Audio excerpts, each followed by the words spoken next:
तुम्हालाही असं वाटतं का की पावभाजी बनवायची म्हणल्यावरती किचनमध्ये खूप वेळ उभा राहावं लागेल? पण आता असं करावं लागणार नाही, कारण मी आज तुम्हाला दाखवणार आहे इन्स्टंट पावभाजीची रेसिपी. फक्त 10 मिनिटं लागतात ही पावभाजी बनवायला. नमस्कार मैत्रिणींनो, तुमचं स्वागत आहे सोल्स प्लेट डेली ह्या चॅनलवरती. चला तर मग आज बनवूयात इन्स्टंट पावभाजी एकदम मुंबईच्या चौपाटीसारखी. सर्वात आधी मी इथे 4 बटाटे घेतले आहेत, ते चांगले सोलून घेतलेले आहेत. त्यानंतर मी यांना जास्ती मोठेही नाही आणि जास्ती छोटेही नाही, मीडियम साईजमध्ये कापून घेतलेले आहेत. तुम्ही इथे पाहू शकता मी कोणत्या साईजमध्ये बटाटे कापून घेतलेले आहेत. बटाटे कापून झाल्यानंतर मी इथे ढोबळी मिरची घेतलेली आहे. मी इथे साधारणपणे एक मोठी आणि एक छोटी ढोबळी मिरची घेतलेली आहे. ढोबळी मिरची कापताना आपल्याला ही थोडीशी बारीक कापून घ्यायची आहे, कारण आपण ही फ्राय करणार आहोत आधी, जेणेकरून त्याचा क्रंच मेंटेन राहील. त्यानंतर मी इथे कांदा कापून घेतलेला आहे. कांदा कापताना असं काही नाहीये की तुम्ही बारीकच कापावं. मी जसं आपण भाजीला कापतो मी तसं कापून घेतलेला आहे. तुम्हाला हवं असेल तर तुम्ही त्याला उभं कापून टाकलं तरीही चालतं.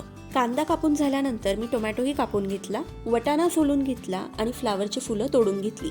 आता मी गॅसवरती कुकर ठेवलेला आहे. कुकरमध्ये मी साधारणपणे 2 पळी तेल घातलेलं आहे. तेलासोबतच मी इथे 1 क्यूब बटरचाही घातलेला आहे. तुम्हाला जर एकदम टेस्टी पावभाजी बनवायची असेल ना तर त्यामध्ये भरभरून बटर घालावं. त्यानंतर मी यामध्ये जिरं घातलं, बारीक चिरलेला कांदा घातला आणि कांदा चांगला गोल्डन होईपर्यंत फ्राय करून घेतला. त्यानंतर मी यामध्ये बारीक चिरलेली शिमला मिरची घातली आणि तीही चांगली फ्राय करून घेतली. तुम्ही पाहू शकता कितपत फ्राय केली आहे ते.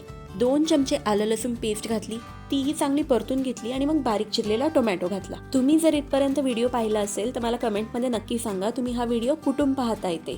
टोमॅटो थोडासा शिजला की यामध्ये मी लगेच बटाटा घातलेला आहे. बटाट्यानंतर मी यामध्ये फ्लावर घातलेला आहे आणि लगेचच वटाणाही घालून घेतलेला आहे. तुम्हाला हवं असेल तर तुम्ही ह्याच पॉइंटला यामध्ये गाजर आणि बीटरूटही घालू शकता. मला बीटरूटची चव पावभाजीमध्ये आवडत नाही म्हणून मी घातलेले नाहीये. सगळ्या भाज्या चांगल्या मिक्स करून घेतल्यानंतर मी यामध्ये हळद घातलेली आहे, धना पावडर घातलेली आहे साधारणपणे 1 चमचा लाल मिरची पावडरही घातलेली आहे आणि सोबतच पावभाजी मसाला घातलेला आहे. मी इथे संपूर्ण पॅकेट घातलेलं आहे पावभाजी मसाल्याचं.